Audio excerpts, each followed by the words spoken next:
Basically, it was quite of a heavy burden. It was an heavy investment.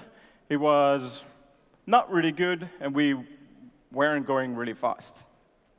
But all of a sudden, something came out, and virtual machines allowed us to actually use kind of general-purpose machines and abstract the infrastructure to be able to install software on those machines. And this already gave us a much better use of our resources, especially allowed us to be a bit more elastic. But it still was not that great. We did have a faster speed of innovation and agility, but really, we still got stuck. Some years after that, something came out, containers, right? And I was then working already in another company, in a very small startup, and when containers arrived, they took the burden of installing and configuring those machines. I'm sure many of you have heard of Puppet and Chef, and I spent quite a lot of my time actually setting up those recipes in Chef and Puppet, especially fixing a lot of those dependencies, right? And a lot of that was wasted time. I'm saying wasted time is because it was not time invested in writing code for my company. We were not focusing on the business code, and therefore, there was room for innovators to come and disrupt us.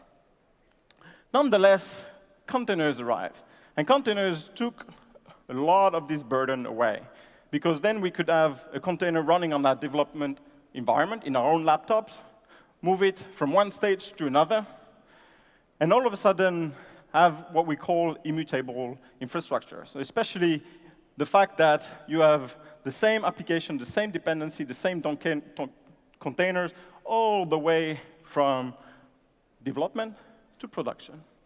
And this gave us a lot of resiliency. In fact, we reduced a lot our outage, and especially we got ourselves isolated from security risk, especially the risk of forgetting to update security patches on our applications and underlying operating systems.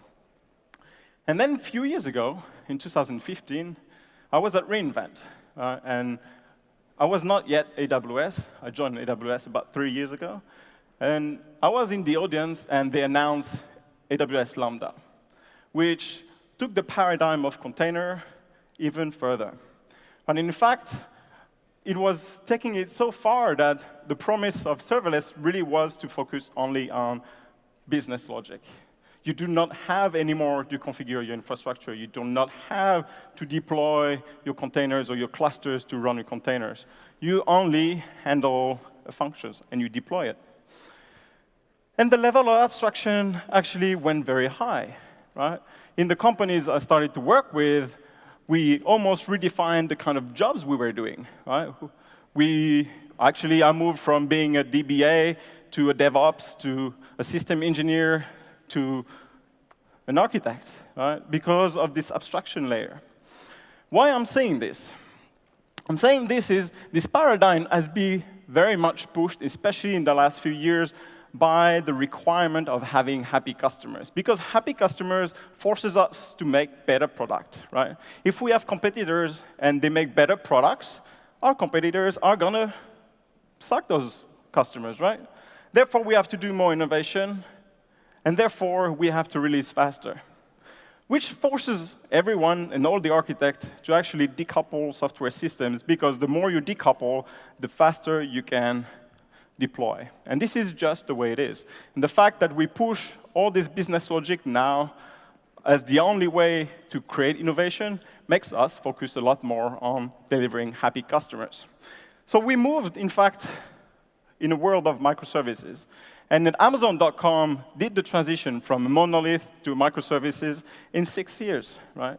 It took us a lot of culture reshaping, moving from a standard organization to what we call two-pizza teams, where they were independent and working in their own services, from creating the services, maintaining, deploying it, even being on pager, right? And those are teams of 12 to 16 people. And we have thousands of those at Amazon.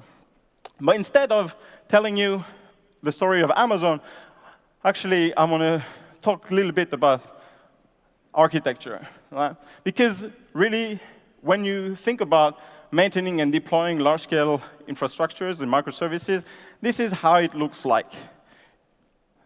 It seems like a great idea when you're going to do some changes, but very often small changes can have a dramatic impact. And this is how a journey from monolith to microservices often feels like. But I want to actually call on stage Romain Cornu, who is DevOps at WeCar, who is going to tell us about the very, very successful journey from WeCar going from monolith to microservices, because it's a beautiful journey, and I want him to be able to share it with you. Please welcome on stage.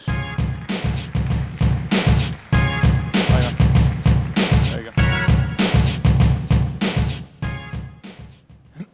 Hi, everyone, and thank you, Adrian. I'm a DevOps engineer at WeCar, and today I will try to share with you our experience with a migration from a microservice to a monolith to a microservice architecture.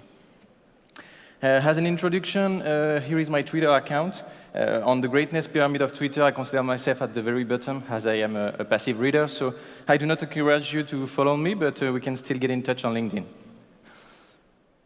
Talking about WeCar, WeCar is a pioneer in the collaborative consumption. Since 2012, we help car owners to rent their car to different types of people over our internet platform.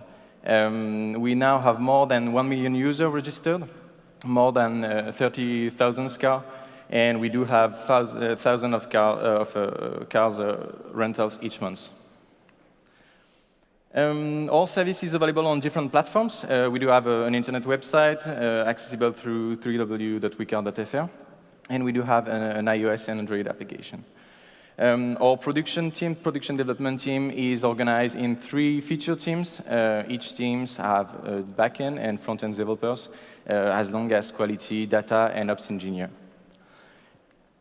The question that really often comes to us is how did we migrate from one type of architecture to another one, and what has been the state that we had during this migration. So the initial state was we had a huge MVC application written in PHP, Zend, that was handling the presentation and the business layers. And it was a complex application with several modules, that by chance help us a little bit to split the different different microservices. And last, we had this data layer with dedicated database servers running in slave master mode. So we had different goals with this migration. We kind of suffer a little bit from scaling by the past because we had a stateful application, and syncing the state between each instances can be sometimes painful.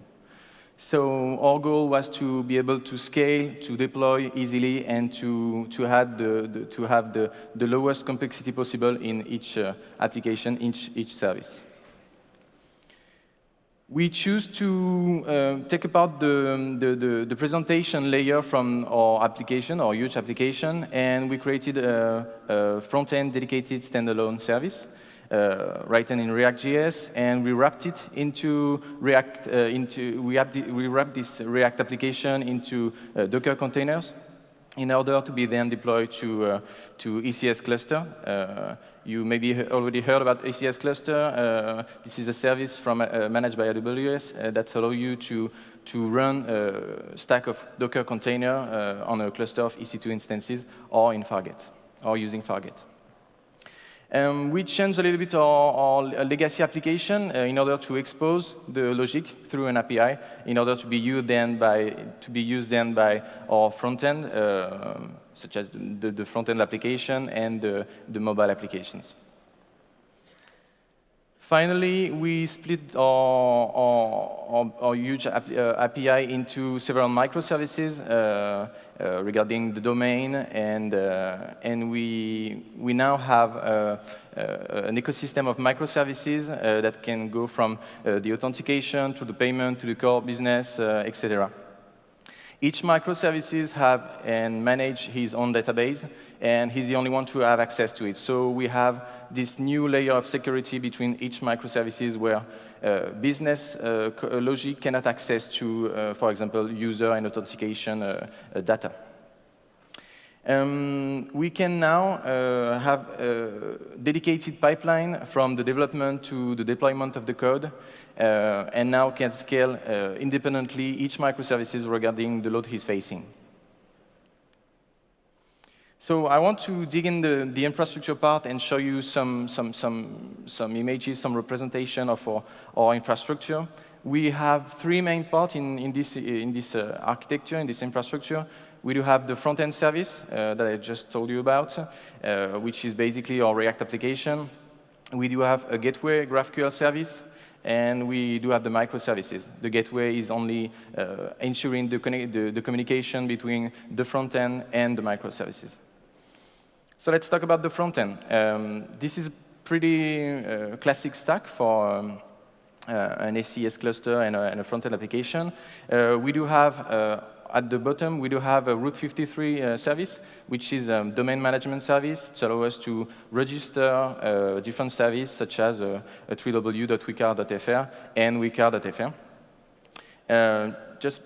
We do have a CloudFront component. CloudFront is a CDN. It's a content delivery network, and it helps us to improve the caching performance of our system without adding complexity inside the application. Previously, we had a stack that was including a varnish component directly in the application, and now we let Amazon handle this complexity outside from the application. We do have S3, which is the storage, object storage service provided by AWS, and we use it for different types of job, static resource hosting, and static website hosting that I will talk about later. Then we have a great integration between an application elastic load balancer and then an ECS cluster, which is basically EC2 instances running different stack of Docker container. These instances of the front-end application can have access to the gateway and then to the microservices. So, as I was saying, we do take advantage from the S3 bucket in a static website hosting mode. This mode helps us to store some forwarding rule from an alternative domain to another one without writing any line of code, and without adding any complexity to the application, and finally, without running any server. So what do we do basically is we put a forwarding rule on the bucket and a CloudFront in front of it, and we do have a functional redirection from wecard.com or wecard.fr to the main one, which is www.wecard.fr. We do use a combination of CloudFront, WAF, and Shield. It helps us to optimize caching and optimize security. CloudFront, WAF, and Shield help us to protect ourselves from different types of attacks, DDoS, for example. And also, having these services managed by AWS help us to have a continuous grade of security and the lowest complexity possible on the application. So as I say, these front-end instance services are talking to the gateway or GraphQL gateway, which have a simple architecture as well. We do have DNS again, API.wecard.fr. We do have CloudFront again. We do not use cache on the API. We don't do dynamic caching at the moment, but we do use CloudFront again to protect ourselves from different several types of attack. Again, we do have this great combination of an application load balancer and the ACS cluster that is running every gateway Docker instances. This gateway is talking to the microservices ecosystem through an ALB. So here is our microservices architecture. As you can see on the bottom of this representation, you do have compute type services. We do have a CS cluster that run every services that we have, from the authentication to payment, notification, and the core business, around 10 microservices. We do have Lambda for on-demand processing, and we do use SQS and SNS for event broadcasting and queuing.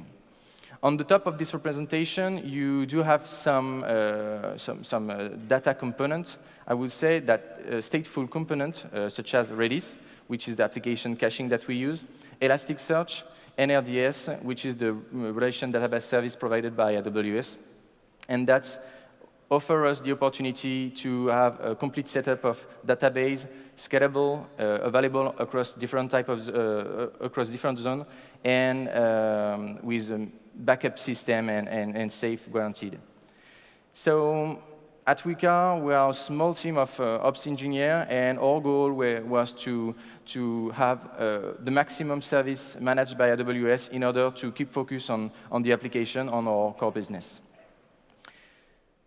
This is one of the benefits that we took from AWS managed services, and I would like to share with you some of the services that we use, some of the benefits that we found using these services. So benefits. As I say, managed data services. Managed data services is a complex thing. Having the enough knowledge to run an Elastic cluster with sharding, etc., can take some time. And to deploy and to manage it, it could cost you some time again. So we choose to have managed data services on AWS in order to save us some time and to have a great configuration, reliable services, and a great setup and startup time. For example, if I do ask to one of us to deploy a cluster of Elasticsearch, it could take hours, maybe days, using AWS Elasticsearch services to deploy a complex architecture of Elasticsearch cluster. It takes us around 10 minutes for all the environment that we have. So helping us to save a lot of time. Two-dimension scaling is one of the key benefits that we found. As I say, having a stateful application can be painful when you try to scale it because you have to synchronize the state over the different instances. And as we do have only now compute services that are stateless, it's easy now to add some EC2 instances and then new Docker stack for each microservices. So we do have vertical scaling too. We can now easily scale each microservices regarding the load he's facing. For example, our core services or authentication are facing more load than the other ones, so we can scale it up and scale the other down. So two-dimension scaling helps us to easily respond to any type of load on any part of the system. Blue-green deployment. So we do now have services. We do have scaling and independent delivery. And talking about delivery, one of the goals that we fixed at the beginning of this migration was to have services that can run without any downtime and have the insurance that they are fully healthy at any time. So ECS helps us to keep healthy version of each microservices, and it tests each microservices using an health check route. So basically, what it does is contacting the route on each microservices, the health check route, and it's trying to have a return on is the service is healthy or not. So we had an experience where, for the microservice authentication, we had a Redis for the caching, and the health check route was too basic, and it didn't check that the Redis connection was successful. So we had a service that was healthy, but on the back there was no connection with the service and the Redis application, so it wasn't working at all. So if I can give you a recommendation, is put anything that is critical for your microservices in the health check before having a too light version of this health check. Going back to the blue-green deployment, as ECS is keeping an LC version of your microservices, when you put a new version, for example, if I have a version 1 in production and I try to deploy a version 2, it will test, it will keep both versions, and it will test that the version 2 is LC before forwarding traffic to it. So if the version 2 is not safe, is not healthy, you are going to keep your version 1, and if the version 2 is healthy, it's going to slowly decrease the number of instances you have of your version 1. That allows us to have a no downtime service with continuous deployment, and that really helped us and bring value when it comes to talk about feature team with quality engineer working with developers, and now they can follow the track of the development without any downtime of the system. To give you some key metrics, today we can have from 2 minutes, every 2 minutes deployment to days deployments that depend when there is a commit or there is push directly on the main development branch of the system, of the service. The logs. One of the requirements that we set before this migration was to keep the software, the service that we use for log. So we use Logmatic as a log explorer. And as ACS is really well integrated with CloudWatch and the application load balancer, we can easily get all the log from all services, from different environments, service container. And then we had a serverless application, a Lambda, to collect the stream of log and then ship it to the Logmatic API. And by the on-demand processing, we had a filter as well. So now we have a complete log exploration on all different environments, on all different services and container. I would like to share with you, to conclude this talk, what will be the next step for us. We recently finished to implement Secret Manager in our system. As it is really well integrated with the rest of the AWS services, we now have a password for our database stored in a safe vault and have a managed access and password rotation on every password. So that brings us to a new level of security without having any pain with service communication through environment variable, etc. We do want to use X-Ray, which is an APM, an application performance management manager, and it does help us. It will help us to track any latency in the system by tracking on each request how time it takes to go from a component to another one. So, of course, X-Ray is one of is part of our technical roadmap. And we are passionate about new technologies and improving our service using machine learning or intelligence in our services is one of our goals. We think about using recognition. Recognition is a machine learning service that helps you to do text and image recognition and image comparison. And we really do believe that it will help us to add values to our service by, for example, scanning a driver license ID and avoid the user when he's doing a registration to complete a form and different information. So that's pretty much it for this talk. We do want to continue to push on managed service by AWS because it's helping us to save some time for us, to save some time that we will inject in our application rather than managing an infrastructure. Thank you, everyone, and I would like to thank the rest of the team. Merci bien. Merci, Romain. Wow, such an amazing customer and such an amazing story. The perfect playbook of how to scale from monolith to microservices and things like this. And really, I think the microservices is really the architectures of where we are now. But the problem is, you know, of course, microservices, you have more components. You have more things to think about. And therefore, sometimes it becomes quite complex. And especially in those patterns that emerge, one in particular that you need to embrace when you start working with microservices is the asynchronous patterns. And the asynchronous patterns really digs into what we call the CAP theorem.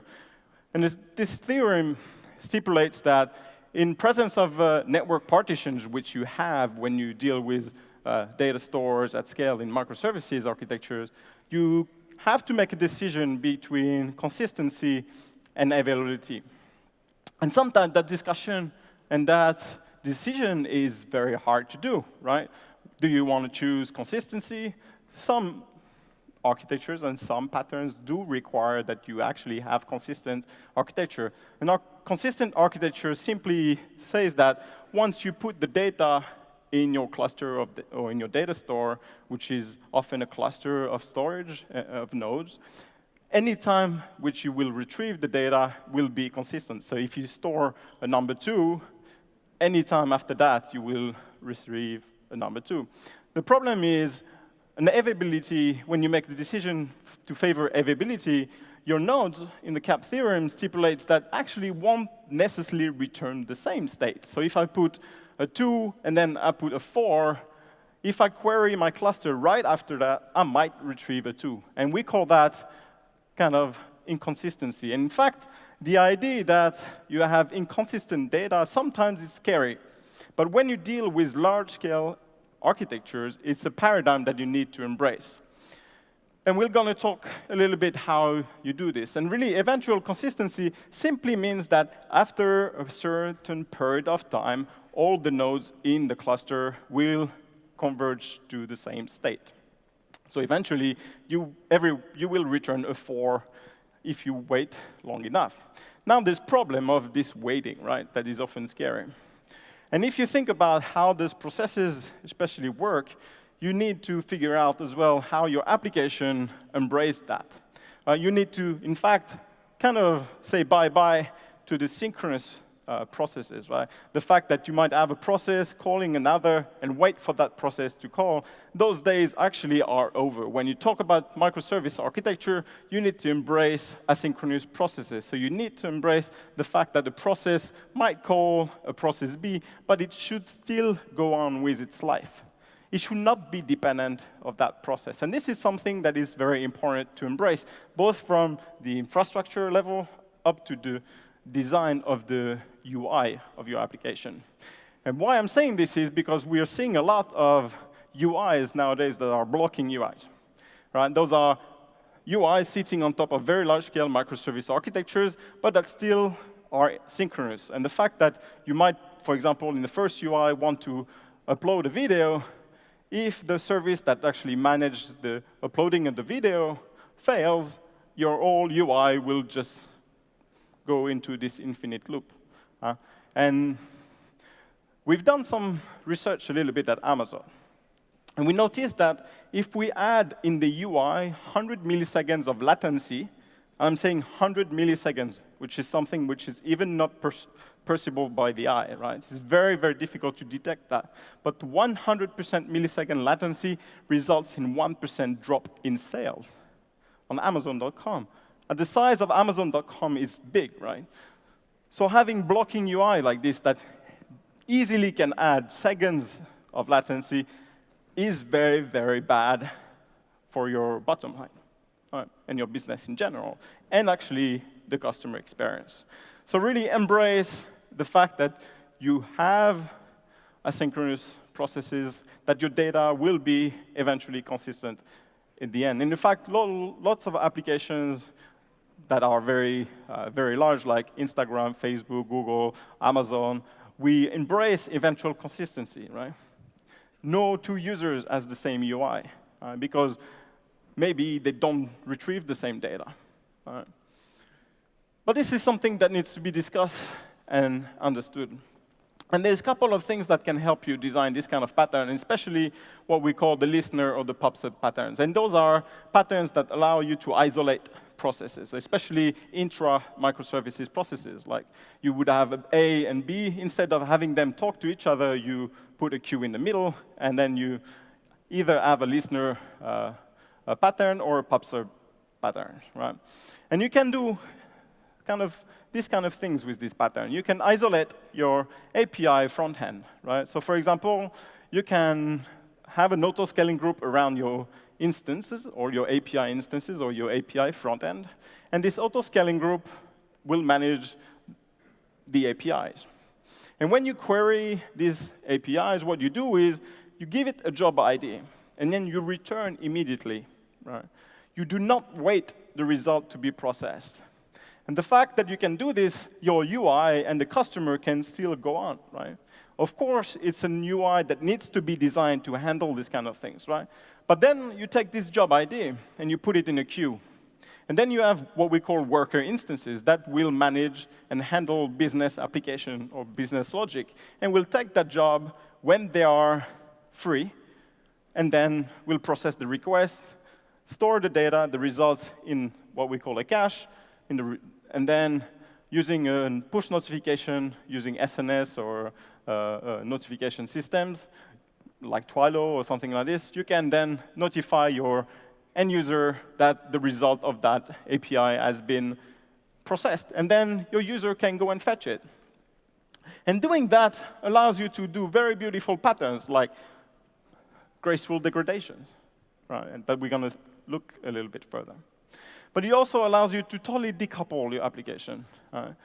WeCar talked about how they decouple their application using auto-scaling groups and the front end and the back end and using queue. This is exactly how it looks like. In fact, this is an architecture that can take you and that will take you to handle millions and millions of customers and requests. Now there's a problem here, you see. Very often people are thinking about the whole architecture, and then they kind of are scared to manage and go on the database. For some reason, every customer, every company I've worked with, the last thing people want to work on and try to scale is the database. I don't know what it is. It's maybe the name, it's scary, or it's not as sexy, but it was always the first reason for outage is database. Therefore, it's the last thing people work on. So I want to give you a couple of things and tips that you can do on the database to start scaling them. The first thing, especially on AWS, which is very easy to do, is leverage what we call read replica. RDS and Aurora both supports read replica. 5 for RDS, 15 for Aurora. That allows you to shard or to separate the reads from the writes in your application. That means your application will send only the writes to the only master and save it from all the reads. Now, this pattern fully embraces eventual consistency because you're right. If you query, if you put data into the master, it will take time, few milliseconds, to replicate into the read replicas. And sometimes our application, when we're talking about millions of requests per second, they will return a different state. But nonetheless, this is the pattern that should be embraced. Another pattern for database that is very important, and I've seen many outages caused by this pattern not being used, is the fact that people put databases or different tables or different databases in the same instances, even though those have absolutely no relation. If you query a database and there are many tables that do not have relations, the first thing you can do as well is separate them, right? And make them independent from each other. Of course, you shouldn't have joins between, or too many joins between product and users in that sense, right? But this is also something that should be leveraged extensively. And of course, another way to do that is also sharding. And this is the next level, is being able to extract or to classify your users per kind of database. And this pattern is used a lot for geolocation sharding. So for example, if you have users in Europe or in US or in Australia, you will have a database that will manage or that will be sharded by those location IDs. Then we announced actually a year ago that now RDS also supports what we call cross-regions read replica. So before, you could only deploy read replica in the same regions. But as customers went global, companies like Airbnb, Netflix, and Amazon.com needed to have solutions to handle this kind of thing. So now you can do even a read-write sharding at global scale. Now, of course, this pattern is kind of an anti-pattern. And I'm saying this is because if you have customers in Europe and they use the read replica in Europe, they still have to send the data back to the master in the region of origin. But nonetheless, it's something that is still very easy to implement. Now, to solve the problem of that anti-patterns that I've just talked about, James Hamilton, who is one of our distinguished engineers, talked in 2006 how Amazon built their own intra-region network. Now, so we have now full links between regions, and that allows us now to what Werner talked about, to have an Aura multi-master.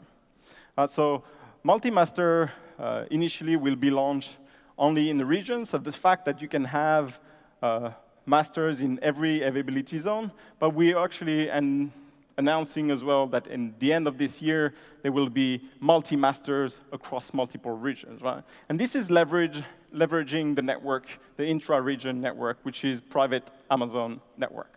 So the transit doesn't go over the internet, therefore doesn't have a weird latency. But if you're impatient and you want to leverage right away the network, or the global multi-region network, you can already use today DynamoDB, global table, right? And that global table in DynamoDB allows you to create a table in any region and very easily, in 2 clicks, deploy a replica and a master in any other regions. And in fact, 10 years ago, I worked with the customer to build global systems, and it took us a team of 20 people for a year trying to work on all the problems that we had to operate at global scales. And today, actually, you're able to build very similar architecture in less than 1 hour, right? And I've written a blog post about that on Medium if you're interested to see. But this is something that is incredible. The fact that in 10 years, we've reduced the time to market for building global system from a year to an hour.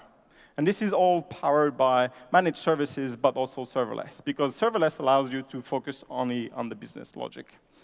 Now, databases are great, but one tip I want to give you is do not store everything in database, especially transient state. One of the biggest outages I've suffered was an idiocy that we had done is we had counters hitting our databases. And counters have state that changes every few seconds, and sometimes every few milliseconds. And by mistake, we had put a counter to debug that went into master and stayed there, and we didn't recognize that problem until we hit 30 million requests per second on the systems. And the problem is, when you have an update query on your table, it locks it. And therefore, we started to have piling requests, and the whole system crashed. So one of the biggest or most important thing is analyze what kind of data and query you do to your database and only store state that will not be mutated. Right? If you're going to mutate your state, use Elastic Cache, Redis, which is extremely good for maintaining especially this kind of transient state that changes a lot, like list sets, reverse sets, and all this kind of stuff, counters. And if you want to go even further, one pattern that I found is extremely good at increasing resiliency is what we call circuit breaker. And unfortunately, I think it's a pattern that is not known enough. Circuit breaker sits on top of what we call message passing, right? But it offers an isolation of requests. So imagine you have 2 services, A and B, and they want to talk to each other. Instead of calling B directly through an URL, if you are A calling B a database, you englobe that call into an object. And that object monitors a particular threshold of the database, how available this service of this database is. And above a particular error rate or threshold, you circuit break.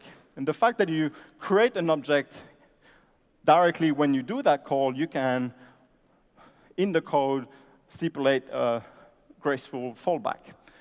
For example, calling a cache. And if you are using Netflix currently, you can see they use this pattern all over the place.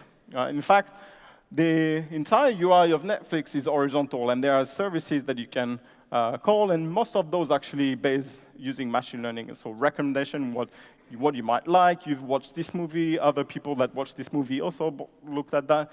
And this is great. But there is about 140 different microservices that Netflix calls on its UI. And there's a big chance that some of them won't work all the time. And they don't want people to see this. So they use circuit breaker. If the service doesn't call, they return an object from the cache, like trending now.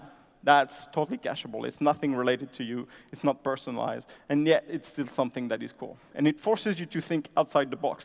What are the kind of things in my objects that I want to return? And these are great if you want to scale very fast. Then, of course, monitoring. And we talked about monitoring, so I'm not going to talk too much about this. But of course, the classic monitoring is, CPU, metrics, and logging, and all that stuff. But the problem is, when you go at large scale, they don't necessarily reflect the state of your application. Right? And this is, in my opinion, one of the first things you should start to implement is something called the steady state. Figuring out in your application what is the steady state. And to give you an idea of what Netflix uses as a steady state, they use the number of times customers worldwide press on the play button in their remote control. And they realize that if you click a lot, it means you're experiencing a problem.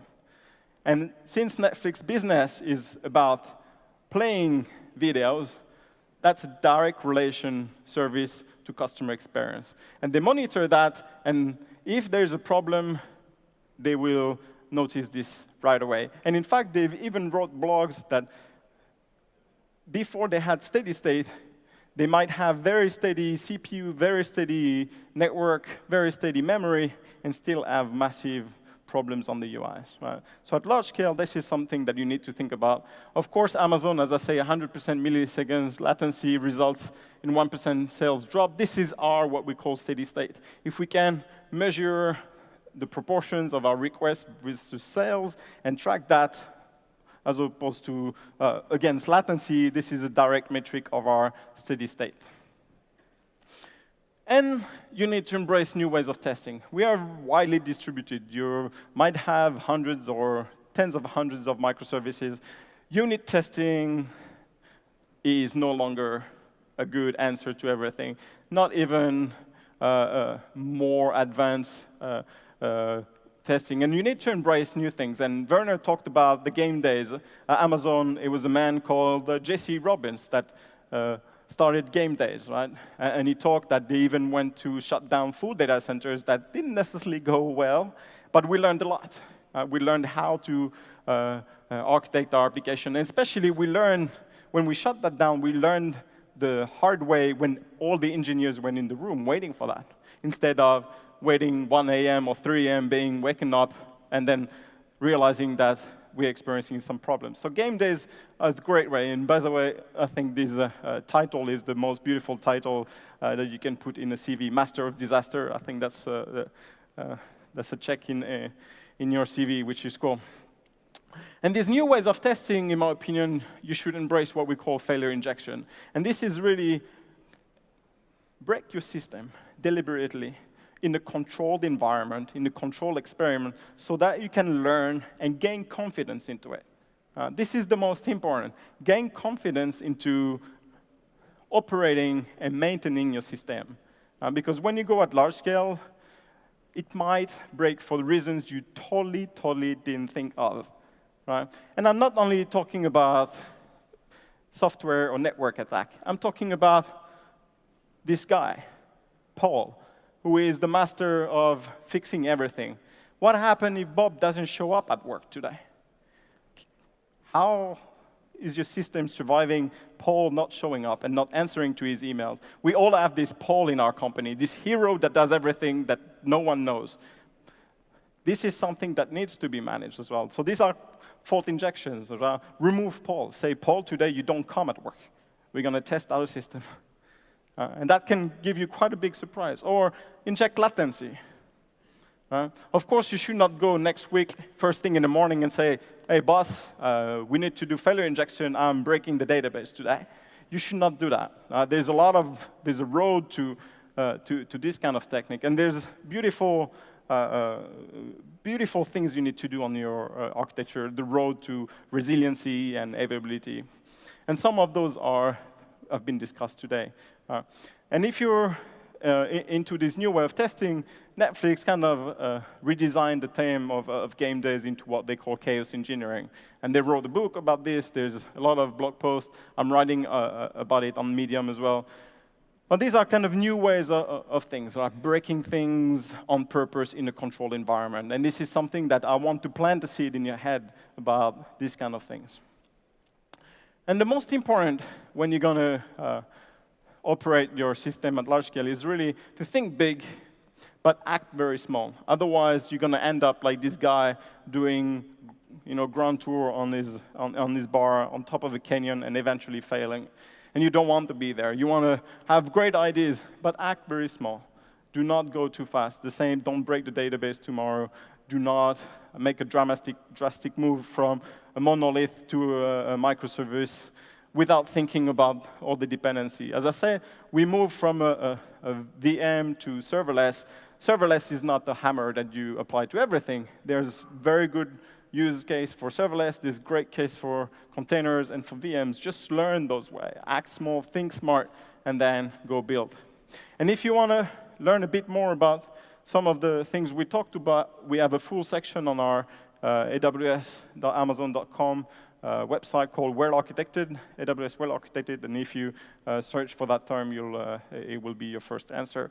And it will go through all these pillars and in detail, and there are white papers that you can download and really help you think about these kind of things that we don't necessarily think when you start the journey into scaling.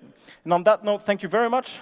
I wish you a very good day, and thank you. Merci beaucoup.